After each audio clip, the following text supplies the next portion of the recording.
Léo, 15 ans, le plus jeune compagnon charpentier, a fait ses armes sur le toit du premier château des Princes de Salm à Senones, où l'entreprise chargée de sa restauration a travaillé sur documents pour reconstituer une structure dite à la mansart. Alors le défi ici particulièrement, ça a été de recréer une charpente à l'identique 18e sans avoir aucune trace d'origine, car la charpente a malheureusement brûlé 2 fois, la première en 1894 si je ne dis pas de bêtises. Donc on a peu de témoignages, on est parti d'une carte postale ou d'une photo on va dire de la place où on voit la forme de comble, sa volumétrie, et après on a reconstruit à l'identique comme ça aurait pu l'être au 18e, le mansart qu'on a au-dessus de nous.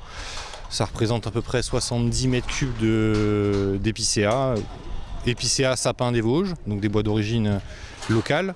Le premier château, les Princes en bâtiront un second, fut construit en 1754 et il renaît de ses cendres face à l'abbaye de Senones, dans cette commune qui fut au XVIIIe siècle la capitale d'une principauté germanique au sein du royaume de France.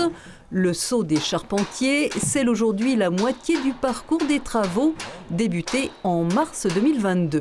Après avoir reconstitué les murs, le mur surtout côté façade nord qui était en piteux état et tous les murs de refend. Donc aujourd'hui on peut apercevoir effectivement cette magnifique charpente. On va mettre en place un parapluie pour protéger cette charpente pendant les intempéries de cet hiver, et qui va permettre aussi aux couvertures l'entreprise Quanus, entreprise vosgienne, qui va exercer ses talents pour faire la couverture en tuiles du même acabit que l'aile sud de l'abbaye. Et donc on aura pratiquement le clos et le couvert d'ici, on va dire, 2 ou 3 mois. Les outrages du temps avaient mis en péril l'édifice, par ailleurs transformé en porterie par les Princes. Le projet a retenu l'attention de la mission patrimoine de Stéphane Bern.